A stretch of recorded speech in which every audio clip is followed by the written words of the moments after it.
আমার মনে হয় মেলা ঘুরতে কিন্তু আমরা সবাই খুব ভালোবাসি, তাই না? তো আজকের আমার এই ভিডিওটা হচ্ছে আমাদের ছোট্ট গ্রামে যে ছোট্ট মেলা বসেছে তার। তাহলে চলুন আপনাদের সাথে আমরা একটু ঘুরে আসি আমাদের ছোট্ট গ্রামের ছোট্ট মেলাটি। আর আমরা কিন্তু ওই মেলা যাওয়ার জন্যই বেরিয়ে পড়লাম বাড়ি থেকে। এখনো সন্ধে পড়েনি, ঘড়িতে প্রায় 5টা 20 মতো বাজে। আর আমরা তিনজনে বেরিয়ে পড়লাম ছোট্ট মেলাটি দেখার জন্য। ওই যে আপনাদের বলেছিলাম পাশে একটু কীর্তন হচ্ছে, আর কীর্তনের জন্য গ্রামে কিন্তু মেলা বসেছে।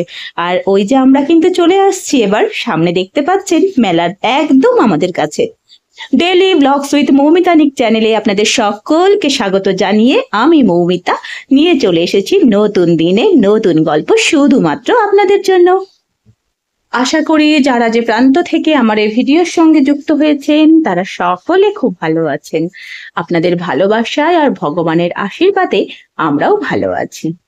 আমি গ্রামের মেয়ে, আর যখন এই গ্রামের ছোট্ট ছোট্ট মেলাগুলোয় আসি তখন কিন্তু আমার মনে হয় যেন আমি আবার আমার শৈশবে ফিরে গেছি। টাউনের মেলা বসে একরকম, কিন্তু গ্রামের মেলা ঠিক ঢুকতে না ঢুকতে মিষ্টির দোকান, জিলেপি ভাজছে, মানে একটু অন্যরকমই আমার মনে হয়। আর এটা এখানে বসেছে কীর্তনের আসর। তো আমরা ভাবলাম আগে একটু ঠাকুর প্রণামটা করে আমাদের মেলা ঘোরাটা শুরু করব। তাই আমি আমার ছেলে আর কর্তাবাবুকে নিয়ে চলে আসছি আগে একটু মন্দিরে ঠাকুরের প্রণাম করতে। তো চলুন আগে ঠাকুর দর্শনটা একটু করে নিই।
ছোট থেকে বড় হয়ে গেলাম, কিন্তু মেলাতে আসলেই ঘুরে ঘুরে দেখতে ভীষণ ভালো লাগে। কেনা না কেনা পরের ব্যাপার, কিন্তু একটু এদিক ওদিক ঘুরে মেলাটা ঘুরতে ভীষণ ভালোবাসি। আর তেমনই হয়েছে আমার ছেলেটা। ও কিনবে কি সেটা আলাদা ব্যাপার, একবার হাত ধরে বলে মাম্মাম ওদিকে চলো, ওদিকটা দেখে আসি, কখনো ওর পাপাকে নিয়ে যাচ্ছে অন্যদিকে। মানে কি নেবে সেটা বুঝতে পারছে না, ঠিক আমারই মতো। ছোটবেলায় আমিও কিন্তু সব দোকান ঘুরে ঘুরে বেড়াতাম, ভেবে আসতাম অন্য কিছু নেব, কিন্তু দোকানে আসার পর জিনিস খুঁজতে খুঁজতে নিয়ে যেতাম বাড়ি অন্য জিনিস। তো এখন এই ছোট ছোট স্মৃতিগুলো আমার ছেলের মধ্যেও দেখি, মানে ছোট ছোট অভ্যেসগুলো মা বাবাও যেমন থাকে প্রত্যেকটা বাচ্চাও কিন্তু ওরকমই তৈরি হয়। আর ওই দেখতে দেখতেই আমরা আস্তে আস্তে কিন্তু ঢুকে পড়ছি গ্রামের ভেতরে, মানে মেলাটার একদম ভেতর দিকটাতে। এখন সেরকম কিন্তু ভিড়, কারণ গ্রামের সবাই সন্ধেবেলাতেই আসবে কীর্তন শুনতে, আর তখনই কিন্তু মেলাতে অস্বাভাবিক ভিড় হয়ে যাবে। তাই আমরা কি করেছি, সন্ধ্যের আগে আগে কিন্তু একটু চালাকি করে এই মেলাতে চলে এসেছি। যখন আসবোই তাহলে অত ভিড়ের মধ্যে এসে লাভ কি বলো। তাই আমি ছেলেকে নিয়ে চলে এসেছি, আর ফাঁকাতে যতটা জিনিস দেখে মজা পাবো, ভিড় হয়ে গেলে তো পাবো না। আর এখানে এসে এসে দেখছি এতগুলো কানের। তো মেয়েদের আর কি বলুন, কানের গলার যতই থাকুক তবুও একটু নজর চলেই যায়। তো আমি একটু কানেরগুলো দেখা শুরু করে নিলাম। আর আমার ছেলে ওখানে আমাকে কানের দেখতেও দেবে না, ও চলে এলো টেনে নিয়ে আমাকে খেলনার দোকানে।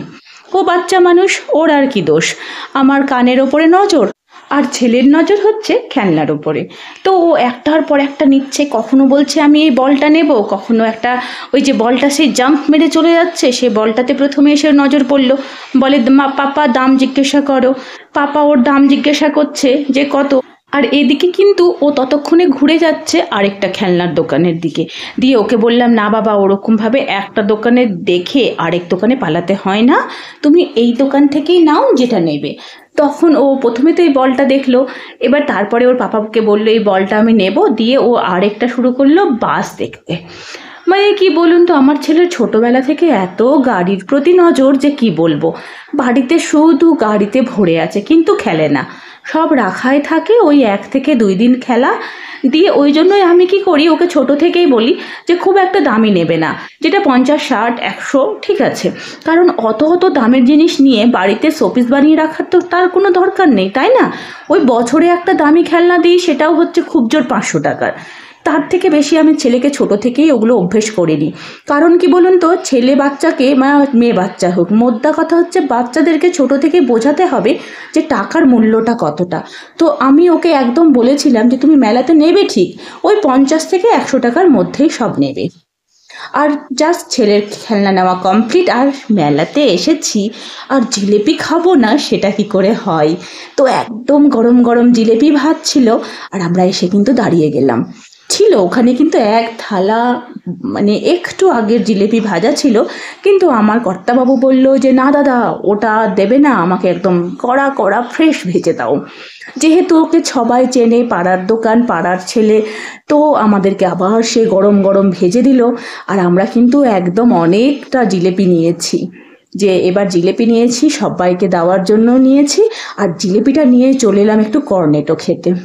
মানে এত গরম লাগছিল, মনে হচ্ছিল একটু ঠান্ডা হলে ভালো লাগে। তো চলে এলাম এই একটু কর্নেটোর দোকানে, আর কর্তাবাবুও নিয়ে চলে এলো হাত ভর্তি করে জিলেপি। আমার ছোট্ট গ্রামের ছোট্ট মেলার ভিডিওটি আপনাদের কেমন লেগেছে অবশ্যই কমেন্টে জানাবেন কিন্তু। আর যদি কেউ নতুন আমার এই ভিডিওটি আজকে প্রথম দেখে থাকেন, তাহলে অবশ্যই চ্যানেলটি সাবস্ক্রাইব করে নিন, তাহলে রোজ সকাল 8টার সময় নতুন নতুন ভিডিও দেখতে পাবেন। তাহলে আজ আসি, আগামীকাল কথা মতো সকাল 8টাতে ঠিক নতুন দিনে নতুন ভিডিও নিয়ে আবার দেখা হয়ে যাবে। তাহলে আজকের মতো টাটা।